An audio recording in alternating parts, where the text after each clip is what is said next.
So this was absolutely not the video I planned on making today. I had a perfectly little cute video that I was making about preventing food waste, especially in your produce. And I'll get that posted. But I just got a tweet, and since I've made 2 videos in the last month on Zoom classroom issues, and this one is especially disturbing, I couldn't let it pass over. So let's look at it. A teacher had to tell the other children in the classroom to log off because a 1st grader was being sexually assaulted on camera. So when you're doing a Zoom class, everybody can see everybody else. And it's super intimate because I am 18 inches from my camera, and everyone else is approximately 18 inches from their camera. So you're almost looking into everyone else's eyes. I made a comment in my last video that when one child yawns, everyone yawns. And I could literally give everyone throat exams because I just have this entire screen, of full open mouths. So the teacher they were taking a break, and the teacher told everyone to turn off their mics and turn off their cameras for this break session. And I tell my students to do the same thing too, because one of my classes is 3 hours long. So at 90-minute mark, I'm like, 10-hour break, turn off your mic, turn off your camera, go get a snack, go to the bathroom. I'll see you in 10 minutes. And without fail, the kids take 3 seconds to do what they have to do, and they're back on the camera because this is their time to talk to each other. This is their time to socialize. So I'm not on duty per se, but the kids have taken this time to socialize. So that means I can't really take a break. Fortunately, there are 2 of us, and we take turns. Like, I'll go to the bathroom and grab my snack. She'll go to the bathroom and grab her snack. And we each take 5 minutes so that someone is always watching the camera. And fortunately, even though this teacher had her students on a break, she also continued to watch the camera. Because an 18-year-old man who somehow had access to the child, although he had just got out of prison on a gun bond, live streamed himself, and not purposely set it up to live stream, but walked into where this child was having her online class, and she wasn't actively at the camera speaking, so I guess he didn't realize she was having an online class, and he molested the child. And because the other children tend to take this break time to socialize with each other, they were all like, hey, what's going on over there? What's happening?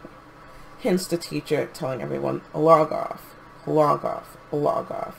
And she even told that she called the child's name.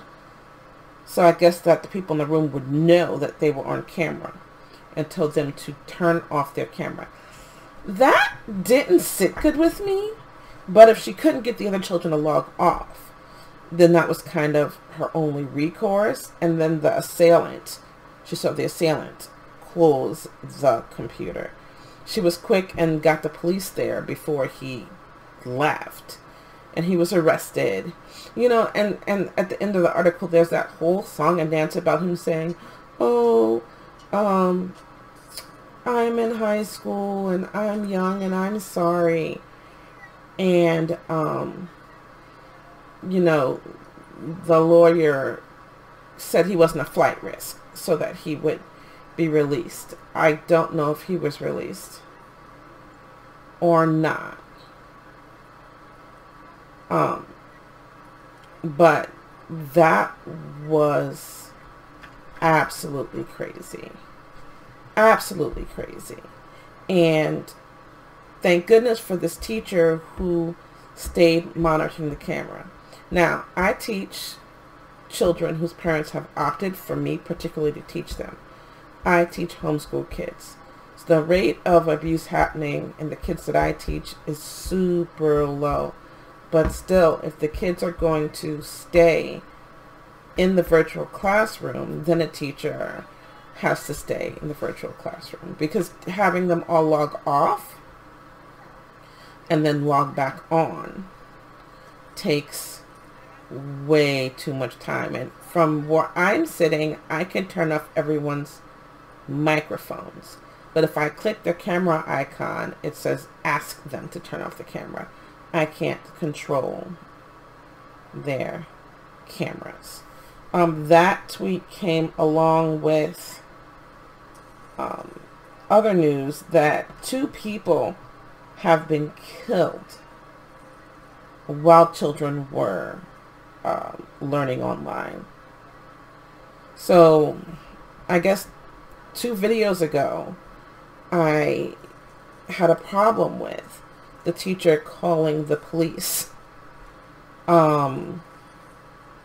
because there was a toy gun in the student's room. And, you know, we all of us, me, everyone who commented, we all saw that this is a fine line, because, you know, the teacher sees something that she perceives as dangerous, whether she has unconscious bias or whether she doesn't have unconscious bias. She sees something that she sees as dangerous and she acts on it. In this case, wow, she did the right thing. But on the one hand, teachers and other kids are getting traumatized through this forced Zoom learning. And if this continues through COVID continues, if this continues past COVID, we still need some level of parental accountability while kids are learning. And that's another video I have in line to talk about, because I really want to talk about the role of the parent in homeschooling. Or did I already talk about that? I did. In the last Zoom video, I talked about how, no, not the last Zoom video. In the last video I made about a particular curriculum called the ACEs and PACES type curriculum. I mentioned that you can't just give the child the curriculum and walk away and expect the child to get it done and learn. Likewise, I'm sorry, parents who have to work, you can't just put your child on Zoom and walk away. I have half of my students, I know exactly where their parents are when I am teaching. I see them walk by. I see them in the kitchen. I hear them comment to the child. If I ask a question, the child sits quietly, I'll hear a parent say, "You knew that answer. Why didn't you raise your hand?" And it seems a little imposing, but it's necessary. Parents, if your children are learning from home, do not leave them. Do not leave them with people that are not 100% trustworthy. Dude just got out of jail. I don't care. Clearly this stresses me out. And I'm not even going to edit this, even though I misspoke and then had to go back and correct. I just need parents to understand that they are ultimately the people responsible for their children. Thank God that this teacher was babysitting the children during their break. The only break she had, in her classroom. And apparently this child had been being assaulted for a while, but they caught it, and now it's stopped. So, there we are. That's all I have for now. Until next time.